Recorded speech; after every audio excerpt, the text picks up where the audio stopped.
Hi, and welcome to Gin with Gwynne. I'm Oliver Gwynne, and this is where we talk about marketing, data, and philosophy.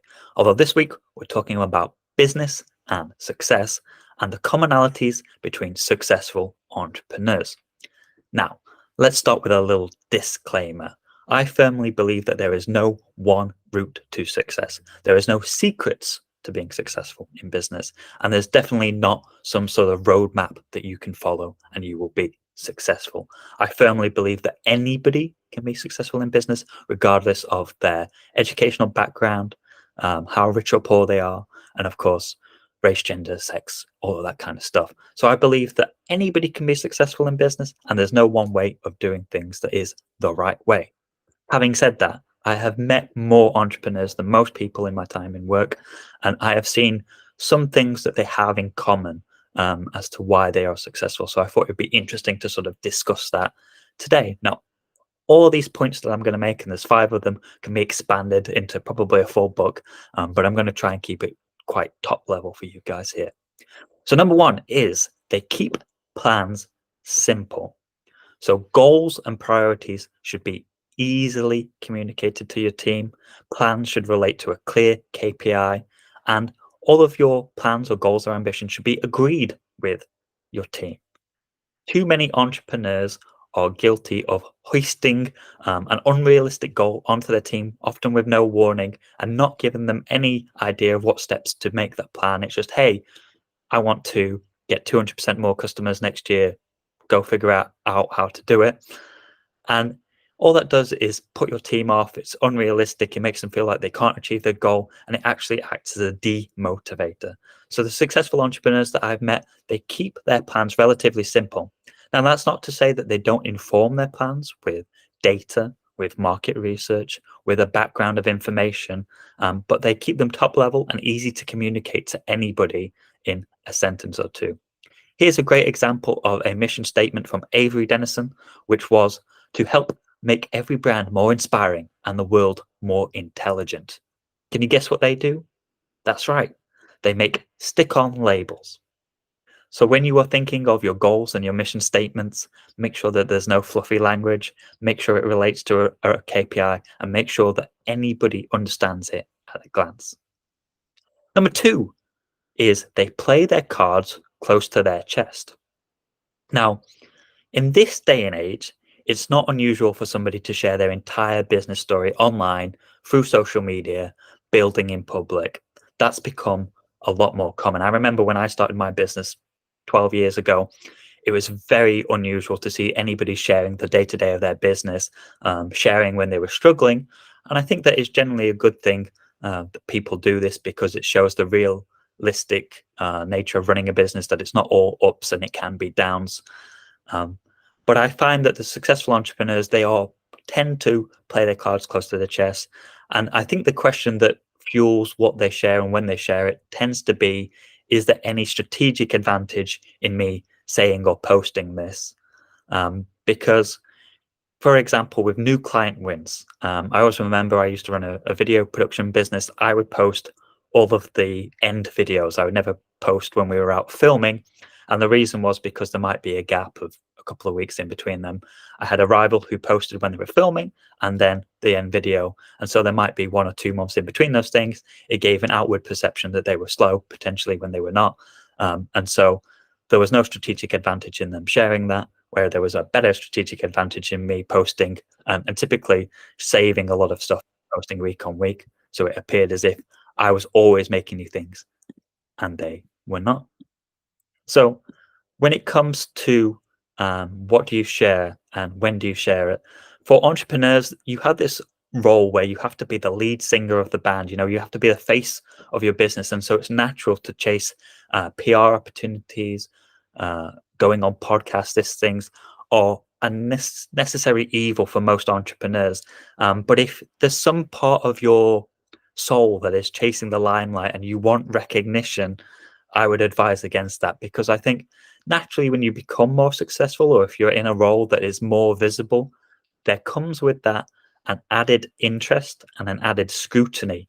Um, and that can often mean that when you do something that's not so good, that you get more criticism or it affects your business adversely. And I've actually seen entire businesses go under precisely because the uh, the lead person in the business, the CEO, was chasing the limelight. They were saying how great their business was, and then when people dig into it, they found that that wasn't the case, and it had a very bad negative impact on their business. And I'm sure today in the world of online gurus, we've all seen people who are posting those pictures in jets or claiming that their business was great, and when you look into it, actually they're making a loss. So number two was play their cards close to the chest and think about whether there's a strategic advantage to say something or posting it, and making sure what they say or post is actually true. Number three is going to be the most obvious on this list, which is they lead by example. If you are the founder of your business, you set the tone in your actions. If you think that it's okay to show up a little bit late, to moan about nuisance clients, in doing so, you are signaling to other people in your business that that's okay. And then it very easily means that they show up a little bit late. They say something in a meeting to a client, or they're a little bit negative, and it bleeds over in their work. So if you're not careful, the way that you act will directly influence the people below you. And of course, that golden rule that if you're not willing to do something yourself, then why should you ask other people to do it? I know that we all hate paperwork or admin, and there's some parts of everybody's job that are painful. But if you're not willing to show that you'll roll up your sleeves and do the dirty work, um, then it sort of demotivates people around you that, hey, you're just a boss telling other people what to do. You're not actually doing anything yourself. So why are you getting all of the sort of praise and glory and money ultimately? Number three is strong man management. One of the most difficult things to get right, I think, when you're running a business. So good God, that's difficult to say. Good man management comes from an understanding of the individuals in your team, and most importantly, what motivates them. Um, so in understanding, hey, I've got this person in my team. At the moment, they really value flexibility that we can offer them because they've got a relationship that's brand new and in a different country, and they want to make sure that they can work remotely and come and go when they need to go. And as long as they're doing their work, that's good. That's what's important to them at this stage. Maybe you have somebody who is very ambitious. They want to run their own business one day. And so you can keep them in your team and keep them long term by thinking about, well, how can I help this person on that mission? What advice can I give them? How can I involve them in the business side of what we're doing?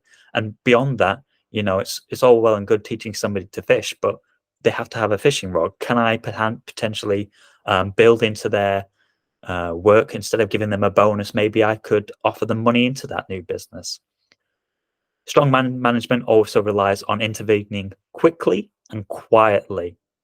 So trying to solve issues with people a lot quicker, not having to do everything in a formal way, but just trying to get to the root of problems quickly and easily. Number four is they are thick-skinned. So when you are a decision maker, any description, you have to anticipate that some people will not understand those decisions. They will question them, or they might even assume that if you are above them, that they could do a better job themselves. Everybody kind of thinks that. We've all had a boss where we just thought, well, why on earth are they doing these things? I could do a better job if I was in charge. And that is normal, I think, to some degree, that we would think that. Everybody is a little bit jealous of the people above them. They feel like they have perhaps earned something that they themselves should deserve.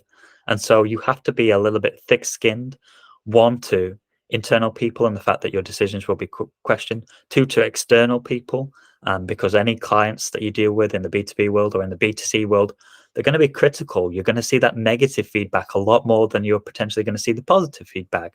And if you're not thick-skinned to when things go wrong and take it personally, it can really derail you. It can change your mindset, and it has a outward effect to other clients when that same situation arises where they might not actually think the same thing, or they might not actually be being negative, but because you had this previous experience, you might be a little bit more guarded with them. And number five is risk takers. So to some degree, entrepreneurs are risk takers, certainly more than an average person. For most of us today, especially with consideration to hybrid working and working remotely, employment is definitely the safer option for us. It's definitely easier to do so because traditionally, I think a lot of people entered into self-employment where they didn't have that flexibility. They wanted to spend time with their kids, they wanted to run their own schedule. But today, companies have sort of realized, thanks to the pandemic, that people can be trusted. And as long as they're getting on with their work, who really cares how they go about it? And so, for most of us, entrepreneurship is a risky route to take. It's an unstable income in a world that is getting increasingly expensive, and you have to have a real drive to do that. And so, entrepreneurs, they do tend to be higher risk takers. But in my experience, the successful entrepreneurs is they don't take unnecessary risks. They take calculated risks. They take the time to do their research. Um, they have a top level plan, but they do an informed research as to whether this is a good risk to take or not. They work on heuristics as to what is the minimum outcome that could be achieved from taking that risk. And then most of the time, they take that risk, they understand that it's a risk and it might fail, but they make sure that if something does fail, that they learn quickly from it. So this was 5 common traits of successful entrepreneurs that I've met in my 12, 13 years of business. What do you think makes a successful entrepreneur? What are the things that differentiate people in your opinion? Please feel free to share in the comments below. And thanks very much for joining me again.